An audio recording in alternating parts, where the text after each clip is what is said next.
Hello everyone, thank you so much for joining my channel. My name is Ola Simon Peter and I am a member of the Chartered Institute of Procurement and Supply and also a CIPS educator.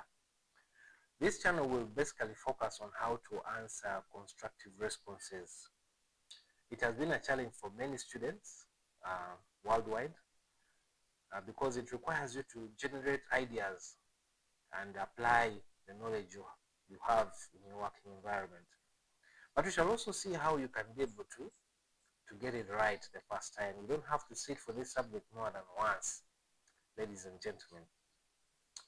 So why this approach is very important, I remember when I had to sit for 3 constructive response questions modules and also 3 ORs. So this approach really helped me pass. So let's go straight on to what we have come to do.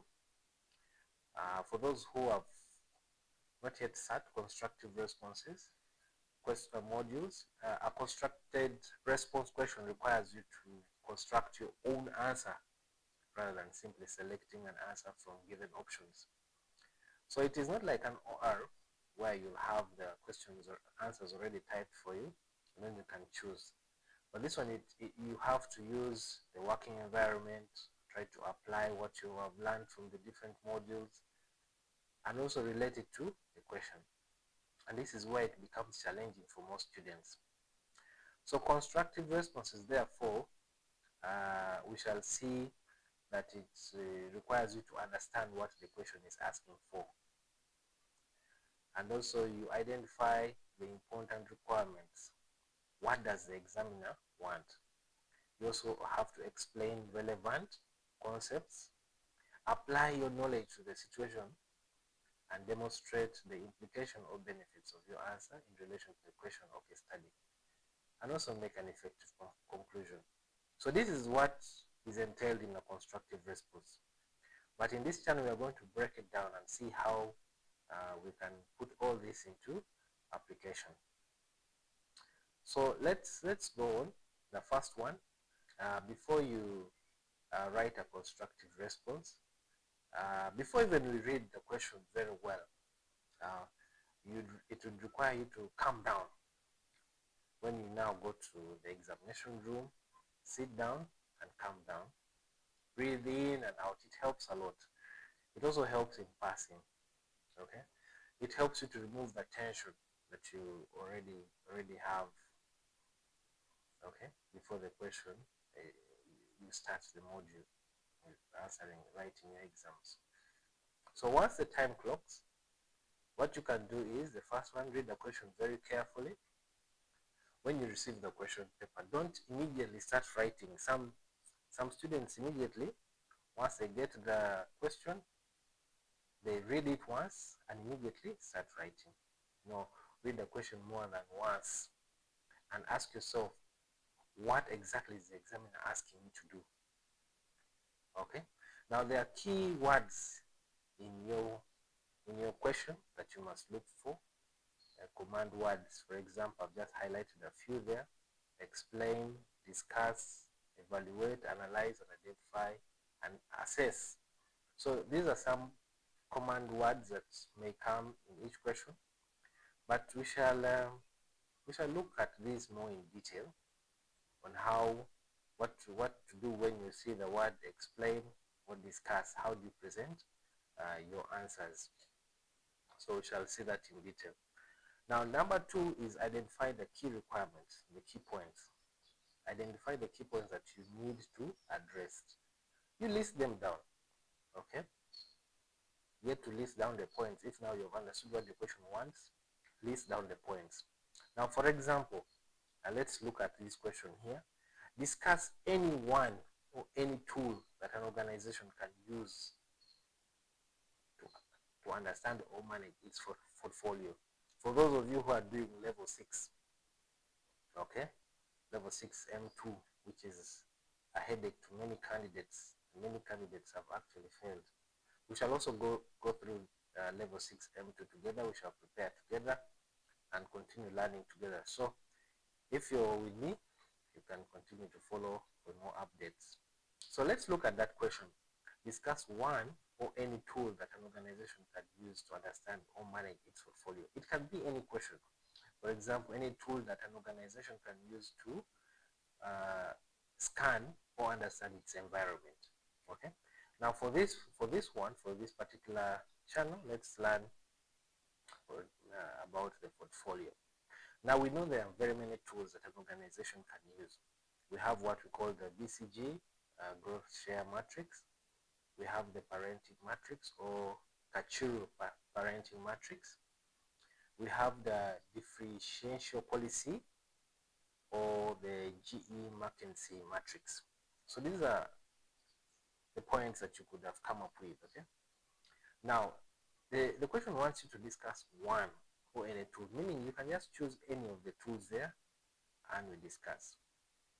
So I don't know what you guys are going to go with, but I can choose the BCG growth matrix or the Boston Consulting Group growth share matrix. Good. So as we proceed, yes, the next step says we should build our answer. So your point, explanation, application, impact. So that is how each answer should be dressed up or addressed. You should have what we call these four ingredients: the point, the explanation, the application, and or example, then impact. So this is what most candidates actually don't include in their answers. So that is something that is very important for you to note. Okay, so let's see how to do that. So the point, first state the main point clearly. Tell the examiner exactly what your point is. Okay. Now, we know that the Boston Consulting Group matrix has 4 quadrants in which an organization can group its portfolio. We have what we call the stars, we have what we call the dogs, we have what we call the question marks, and we have what we call the problem children. Okay. So what we shall see more in the quadrants. But you can say, and for example, the point, you can say an organization can categorize its portfolio into stars. So that is the point. Now let's go ahead and explain it. What do you mean? Explain. Stars are products or business units with high market share in a high growth market. They are usually successful products, but because the market is growing rapidly, they require significant investment to maintain their competitive position. Okay, so stars, you have stated the point. An organization can categorize its portfolio in form of stars. So stars, these are products that are actually operating very well in the market. Okay, they're bringing in high investments, cash flow, and also it has a high market share. So it's actually a product that is doing very well. So you have to continue to reinvest and make it competitive. So that is the explanation. So let's see, what about the example? Let's now put the example in our point. Remember, we have started with the point, we have explained. Now let's bring the example or the practical bit of it. Now let's use an example of, I've used that example of the Apple Inc. company. Okay, the Apple Inc. company. We know Apple Inc. very well. It manufactures Apple products. So we're talking about the stars. I put their iPhone series, those iPhone phones. Okay, they are really fetching a lot for this company, and the market share is actually wide. We have what we call the cash cows, the Apple laptop. Strong established position. There are people who just want to use Apple laptop. Then we have the question marks, and we have the dogs, just for example. Okay, so I just want it to be as practical as possible. That's why I have brought in that Apple Inc. So let's see how you would put your example in your point. Okay, this is just showing the impact. So can say, for example, Apple Inc. Would categorize its iPhone series into stars because it fetches a lot of iPhone series such as iPhone 14 and the rest into stars because they actually have a competitive edge and they bring in a lot of market share and market revenues. Okay, so that is the example. For example, you can put in your essay. Now, what about the impact? Now, let's see the impact. Now, if the question is in the case study, get the examples from the case study that you link it. Now, let's see the last part, the impact. This is what most students forget. So what would be the impact if Apple Inc. managed the stars very well with proper investment? With proper management, the stars can be a potential for continued revenues that can be reinvested into the business and in form of research to improve the business. These revenues are also plowed back to the investors as dividends, as profits, and others. And hence, all this can also lead to continued growth of the company. So you see how we have managed to explain these points, each point very well. Each of your points should have these four ingredients: the point, the explanation, then you are supposed to give an example. It can actually be application, how it relates into your working environment, or the example, general example in the supply chain environment, and also its impact to the question, its impact to the organization. Link it back to the question. So that is what part D is about. Its impact. How would it affect that organization? How would the BCG matrix, that the star quadrant, how would it affect the organization? So that is the impact. So that's what we're talking about. Profits, we're talking about dividends, we're talking about reinvestment and things like that. So another thing you're supposed to do is to make an effective conclusion. Many people, many candidates, they just want to make a simple conclusion and run away.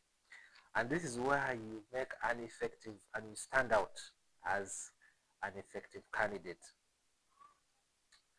How are we going to do that to stand out that we have really been a strong candidate? Of course, we know that conclusion is just an evaluation and guidance to the examiner of what steps they should take, and should this company now take on this tool or not. But now, for you to stand out, you can tell the examiner that you actually knew more than the BCG matrix. You actually knew more than maybe the matrix you had put or the tool you had put. For example, in your conclusion, you can add it should be appreciated that it is not only the BCG matrix that this company can rely on. This company can also rely on maybe the McKinsey matrix or the parenting matrix. So this helps the examiner know that you actually know the whole module. You didn't just guess the BCG matrix, but you actually had other tools in mind, but you chose the BCG matrix. Now go ahead, if you have small time, go ahead and tell them what is contained in the parenting matrix, the Kachuru parenting matrix. Okay, so this will help the examiner know that you actually know and you've actually prepared for the exam. It will be very hard for them to give you a 50 once you tailor, once you prepare your points in this form of arrangement. It will be very, very hard for them to give you 50. So let's see a good example of a conclusion. Apple Inc. can also use the parenting matrix or Kachuru parenting matrix and directional policy matrix. With this variety of tools, the company can best be able to make a clear decision regarding our assets. So this is what you add into your conclusion. It will apply to every other question you attempt. If there are other points, show the examiner that you know more than what you have actually presented. In fact, if there was time, you can actually discuss all that. You see that? So that will help them to know that you actually prepared and you are a student. Another thing that you're supposed to remember when you're writing your constructive responses is your time management. Time is part of the assessment they're looking at. Most of our friends, when they get a juicy question that they really love, they want to spend as much time in attempting that, and that is the wrong way of approach. So what do? Allocate your time properly. Don't sleep on one question. Out of 3 hours, you are required to attempt 4 questions. You can use strictly 40 minutes for each question. When the 40 minutes time is up, please move on to the next question, because they'll also want to see that you have answered all the questions. So time management is very, very, very important. So ladies and gentlemen, this brings us to the end of our session today. So the next time, we shall discuss strategies on how to prepare exams in a short period of time. And also, I'd want us to start working together this journey. I'll be starting with level 6, level 6M2. So those who are interested, you can follow along. I'll be releasing small videos that can explain key concepts for you to understand and be able to prepare. I know most of you have no time to prepare for these exams, so you need someone who gives you practical examples and also clear explanations of some of these things. So continue to follow this channel. We have just started this journey, but we can pass together, especially some of these constructive responses. So otherwise, don't forget to subscribe on our channel. Thank you. I remain your educator, Simon Peter.